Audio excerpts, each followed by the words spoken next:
was the turning point in your life? Eto, yung stage ko na to ngayon, simula na nagda-dialysis ako. Hindi ko rin alam talaga kung saan talaga nagsimula, ma'am. Hindi ko talaga alam. Kasi, emergency dialysis ako, eto access ko. Okay. So, pag sinabing emergency dialysis, yun yung biglaan. Yun. So, biglaan, dito muna ako nilagyan. Tinarakan ako ng catheter dito.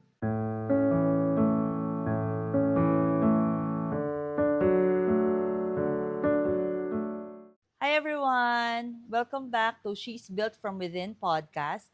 My name is Daphne and I'll be your host for today's episode.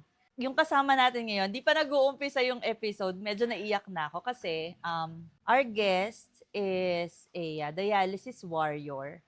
1 year na niyang iniinda yung pain, yung journey na to is mahirap para sa kanya. Pero nandito pa rin siya, nakangiti, ini-enjoy ang bawat araw. Please help me welcome our wonderful guest, Jam Pineda. Thank you for saying yes to this podcast recording. Yes. I'm so happy that I'm here with you. I'm so happy that you said yes kahit again last minute. Laging last minute ang episodes namin. Mas natutuloy pag Mas natutuloy kasi naka-schedule months Yes. before. Totoo yan. Yeah, and I'm grateful that you're okay to share your story. Kasi itong podcast na to, ginawa ko talaga para may safe space ang bawat isa na mag-share ng kanilang story and in a way, makapag-inspire ng ibang kababaihan or anyone in this big world. So, Jam, pwede mong ikwento sa akin kung saan ka lumaki, saan ka pinanganak? Actually, sa pinanganak ako, sa Tondo po talaga, sa Tondo, Hospital Manila. ng Maynila. Kaya lang, lumipat na kami dito sa Dasma. Kasi, luckily, thank you Lord, kasi binigyan niya kami ng opportunity na makabili ng bahay sa Dasma. Ay, nice! Makabili kami ng bahay sa Dasma. Matagal na nangungupahan yung parents ko sa Tondo. Ako kasi yung bunso, so meron akong Okay. ate, tsaka meron akong kuya. Tapos nakabili sila ng bahay sa Dasma. Galing! Yan. Anong year ito nung nakabili sila? Hindi ko na matandaan, pero parang grade 3 or grade 4 po ako noon. Oh, okay. So, okay din yung malaking life progress yun, ha? Kasi malaking cut ng budget yun kasi wala nang upa-upa. Wala nang upa. At sa inyo na talaga. Kumbaga, Yes. wala na magpapaalis sa'yo. Walang naniningil every month. Oo. Bayad sa upa. Correct. Tapos maingay pa naniningil. Hoy, magbayad ka. At least sa inyo na. Plus, pwede pa ipamana, di ba? Sa mga anak. Until now, doon pa rin po kami nakatira. Oh, and welcome to Cavite. Upland Cavite is quite different from Dasma kasi itong Indang Pataas. Nandito tayo ngayon sa The Ravine. Sobrang lamig. Yes, Ang malamig talaga. Ang lamig ng kamay ko. Ang lamig dito. Totoo. At masarap matulog dito. Mahimbing ang tulog ko. Totoo. Actually, kung mapapadalas ka dito sa area, mapapansin mo medyo mabagal ang mga tao dito gumalaw. Relax Kasi lang. masabi mong slow morning. Yes, Mga yun ganon, talaga. At slow pagising mo, days. puro halaman. Sa harap namin, puro puno, gubat, maraming ibon. Kaya nakakatuwa na nandito tayo sa The Ravine, di ba? Tama. Slow and soft life. Yes. So when you were growing up, ano yung mga na-enjoy mo na difference from Tondo to Dasma? Yung mga kids. Talaga? Mga kids. Mas maraming bata pala dito sa Dasma. Oo, maraming tao Mas dito. marami akong naging kalaro. Ay, talaga? Siguro kasi batang-bata pa ako noon eh. Oo. Nag-stay kami sa Tondo. So yun, mas nag-enjoy ako sa Dasma. Dasma. Inabutan mo ba, kasi I'm pretty sure mag-iba tayong generation, Gen Z ka na Gen Z ka na ba or millennial pa? Pasok pa po sa millennial. Dulo, Oo. buntot ng millennial, okay. Ang mga millennials kasi, inabutan natin ang mga umpisa ng anime, TV, brownout, at saka yung mga naglalaro sa kalye. Naranasan mo din bang magtumbang preso, maghabulan sa labas? Yes. Talaga? Kaso mga larong panlalaki na yung nalaro ko. Ako din. Yung Gusto mga ko sipa. text. Oo, yung text, yung pogs. Diyos ko. Actually, yun nung bata ako, ang favorite ko mga toys, hindi Barbie, robots. Diyos ko, ako din kotse-kotsihan. Kotse-kotsi. May remote. Remote! Oo. Social ka pag naka-RC ka dati, di ba? Mayaman ka na nun. Mayaman ka. At Titingnan lalo ka na ng mga bata. Naku, hindi na nila alam to. Pag naabutan mo ang Atari, Parang hindi ko na yan naabutan, King ma'am. Kong, yung sa console, yung may Sa gano'n family oo, console, family family console, computer, oo. yan. Yan yung mga kabataan naming mga millennials, na sana na-e-enjoy. Ngayon kasi parang yung mga katulad ng Charmera, yung Kodak, Mm. nostalgic na siya, eh. Hindi na siya yung parang, wow, ang sosyal mo 'pag may ganitong kang camera. Dati 'pag meron kang Mga mga gano'n, Fujifilm, luxury. 'no? Oh, Oo, pero ngayon yes. meron pa rin ata nun, 'no, Meron pa 'no? din. So, nakakatuwa din 'no, na growing up from Manila, nag-move ka na sa Dasma and then, what happened afterwards nung, grade 3 ka, grade 4? Ano pang na-enjoy mo, ano na-experience mo moving to Dasma? Yung ano, yung pagpapasyal kami dito kasi sa Tondo Ah, hindi na kami pumapasyal sa malalayo before kasi nga medyo mahirap yung buhay. oo. Kaya lang, kasi parang nag-upgrade yung buhay namin simula nung nagdasma kami. So, kasi Hmm. nag-a-abroad na yung father ko nun. Okay. So, medyo So, may ano na. nakakapasyal na kami dito sa Upland. Yan, Oh, sabi ko, "Uy, Tagaytay, ganito oo. pala yung mundo. Akala ko Oo. sa Tondo lang na dikit-dikit yung bahay."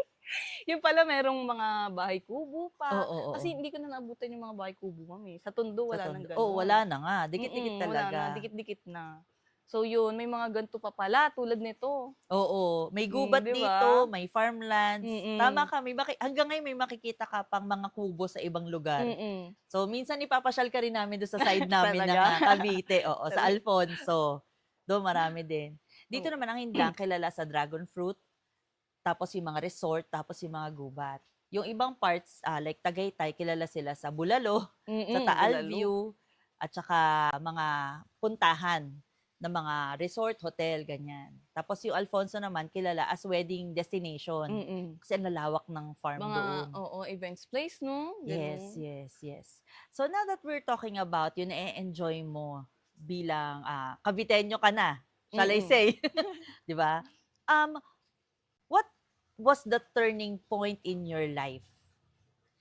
Eto, yung stage ko na 'to ngayon, simula nung nagda-dialysis ako. So can Eto you na talaga yun. okay, can you share with me how it happened? Hindi ko rin alam talaga kung saan talaga nagsimula, ma'am. Hindi ko talaga alam. Kasi emergency dialysis ako, eh, eto access Ah, ko. okay. So, 'pag sinabing emergency dialysis, yun yung, biglaan, Mm, mm. yun. So, biglaan dito muna ako nilagyan nun. Hmm. Tinarakan ako ng catheter dito. Hmm, So, yes, yun. So, pero nung umpisa naman, okey naman ako, eh. Okey ako nung umpisa, talagang active din ako at masasabi ko yung lifestyle ko, ma'am, kung iko-compare ko sa iba, hmm, mas healthy siya, mas okey siya mhm. compare sa iba. Pero hindi ko rin talaga alam paano nagsimula. Nung nagkaroon ako ng cardio, yun yung tanong niya sa'kin, sabi niya, eh, yun ang tanong, ano ang nag-umpisa, Mm. heart failure or kidney failure? Kasi meron din po akong heart Heart, problem. okay. So yun, may heart failure ako. So yun, so sabi ko feeling ko heart failure kasi okey naman ako pero mabilis akong mapagod. Okay, Yes, hinihingal ka mabilis akong kaagad, hingalin, okay. yes. So feeling ko may heart condition na ako before pa. Tapos sumunod na lang yung kidney, yun talaga Okay, siya. magka-connect pala Yes, opo, yun. opo. Ngayon ko lang din nalaman. Mm. Oh, okay. So, ilang months or years mo na siyang in-undergo? 1 year and 1 month. Matagal-tagal na rin? Matagal na rin, ma'am. Hindi ko nga akalain na aabot ako ng 1 year. Sa dami ng pinagdaanan ko talaga as in. Hindi ko akalain na, makaka-survive pala ako ng 1 year sa dialysis. As in parang ano siya, grateful na ako nun. Mhm. O kasi last year nakatatlong ER ako, eh, ta's nag 50-50 ako. 12 days akong na-confine dahil nagka-COVID ako, nagkaroon ako ng tubig sa baga, and then dun ko lang din nalaman na meron akong heart failure. Okay. Yes, severe pneumonia talaga siya as in. Okay. Severe pneumonia. So, nabulag ako and nabingi ako. Nung time na yon. Yes, hindi ko akalain na babalik pa siya at Hmm. magigising pa ako. Hala, Yeah, totoo yun. Nung and nabulag okay. ako, yung vision ko talaga as in zero. Both eyes o isa lang? Yes, Okay. both eyes. Talagang black. Hindi siya katulad ng sinabi na inborn na bulag na kahit Mm. papaano siya may nakikita ka. Sa'kin, zero talaga, black siya. And how did you feel during that time? Niyakap ko yung ate ko. Kasi siya yung nagbabantay sa akin that time. Sabi ko, ate, hindi ko na ata kaya. Ayun. So, nagyakapan kami and nag-sorry na lang kami kay Lord. Sabi ko na, sana mapatawad niyo ako sa lahat ng kasalanan ko. It doesn't seem like you're a bad person. It seems like you're a good person. Ewan ko, siguro gano'n na lang talaga. Sabi ko, wala na 'to. Wala na 'to. But you're young, right? You're just Opo, 29 right now. 29. And going Yes. through that kind of battle, medyo matinding courage ang kailangan mo dyan. Sobra. Mas mahirap ngayon. Ngayong taon, ma'am. Sobrang hirap.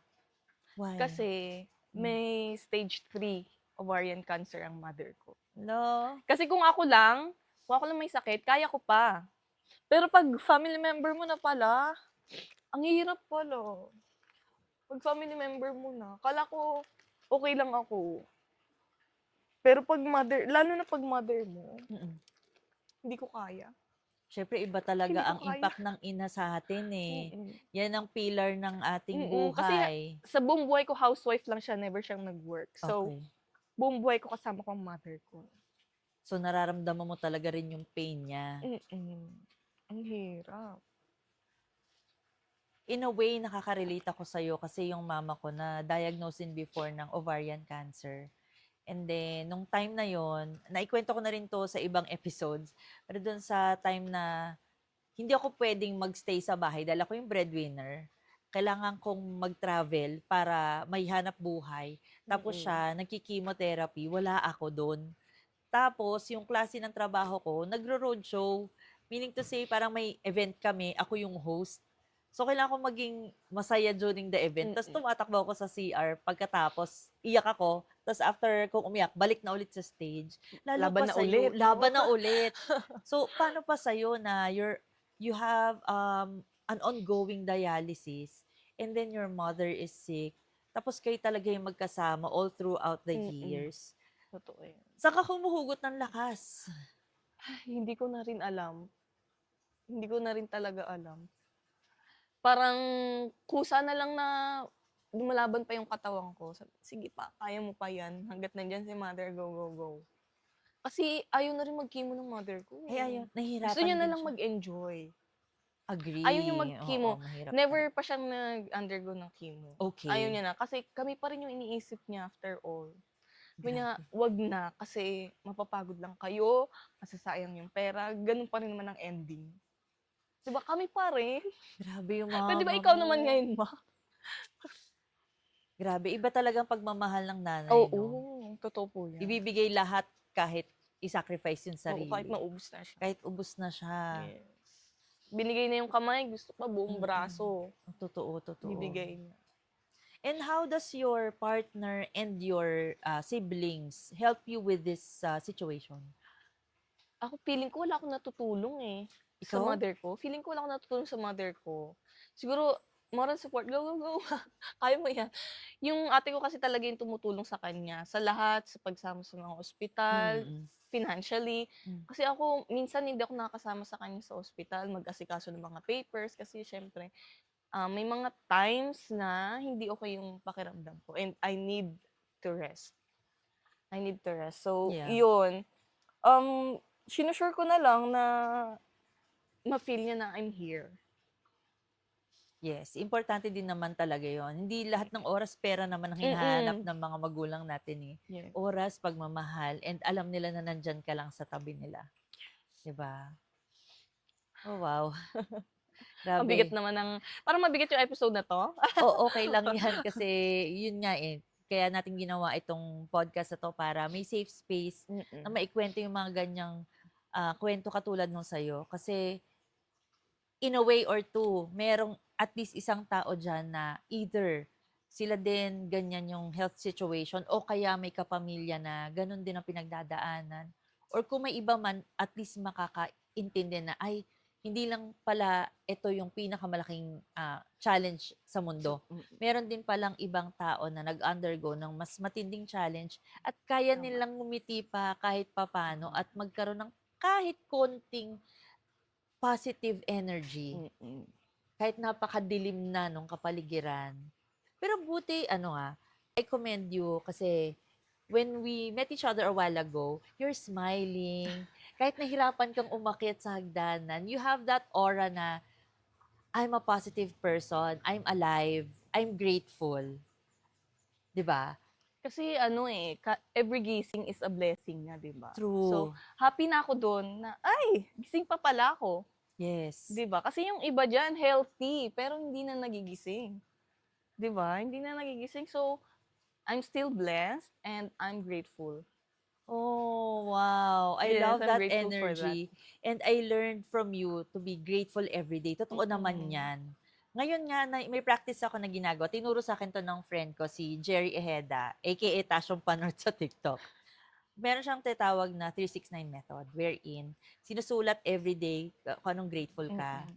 So, ginawa ko rin yun. Dati ko pa nang pinapractice, pero hindi intentional. Tuwing gusto ko lang. Oo. Ngayon, talagang everyday sinusulat ko na sa notebook. Ginagawa ko rin siya before, pero 'pag may gusto lang ako, Oo. 'pag may hihilingin lang ako, gusto ko ng ayun, sinusulat ko siya.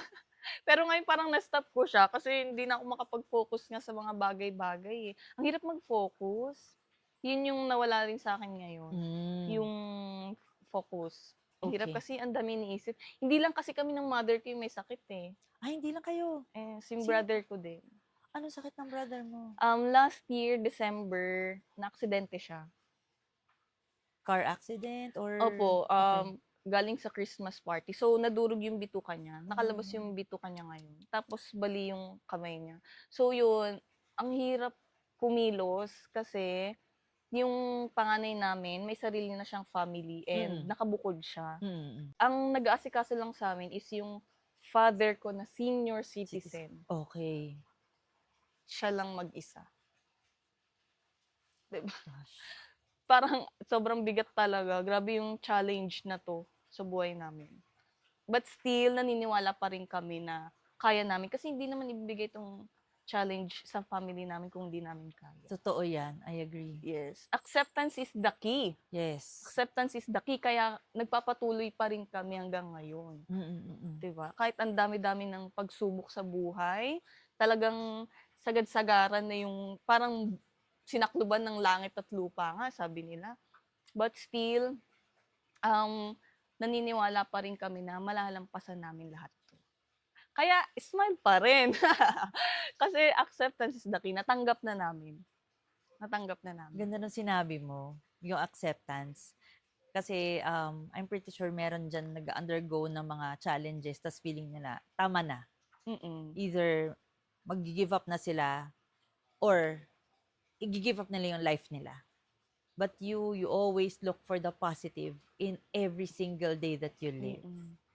If there's one thing na if you can go back to your grade 3 Jam, what would you say to that person? Parang, puwede ba diyan ka na lang muna? Enjoy mo muna, diyan ka lang muna kasi pagdating mo dito may sakit ka. Hmm. Marami kang bagay na hindi magagawa. So, gawin mo na lahat diyan, okay? And be happy. Yeah, that's very beautiful. Thank you for allowing us to share your story to our community here in Cavite and everywhere else. I wish you all the health and the strength. And I Thank you very generally want much. to pray for you every single day so that you will find strength, you'll find peace, and you'll find people na mag-pray for you at tutulong sa inyo ng Yes. family mo. Napakalaking tulong nun kasi baka marinig tayo ni Lord 'pag mas marami tayo. Yes, Yeah. definitely.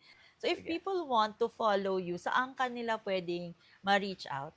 Ayan, so meron akong Facebook page, Instagram. Yung Instagram ko bago pa lang, eh, and TikTok. So, dalawa yung TikTok ko, so sana huwag kayong magkakamali. Yung TikTok ko, Jam DC Pineda. Yun na po yung mas active. Kasi Okay. sa TikTok, merong Jam Pineda. Mm. Ako din naman yun, well, hindi na kasi siya active. So, Jam DC Pineda. So, currently, meron siyang 6,800 followers. Sa Facebook naman, meron ng Facebook page na Jam DC Pineda. And may followers siya na 210,000. Nice. So, thank you very much. Yes, more followers, Yes. more communities to help you more positive energy na marireceive mo out of all the things that you're doing. Yes. Thank Again, you. yeah, thank you ulit for having us, for saying yes to this recording. And I hope you guys get inspired. Kung may questions kayo or kung may gusto kayong i-share kay Jam, please feel free to reach out. Sinabi na niya yung mga pages niya. Please follow and share. Share niyo po yung kanyang story. Who knows, baka may makatulong sa kanya or may matulungan din siyang ibang tao. Thank you again. May I hug you? Ay, sige ma'am, Okay lang please. ba? Thank you very much.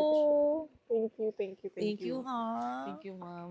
Thank you so much. See you in the next episode. Bye. Don't forget to subscribe kay ma'am. Yes, thank Don't forget to you. subscribe. If you like this episode, please hit the subscribe button or share this with a friend. I hope you were able to learn something new for today. And see you in the next one. Bye.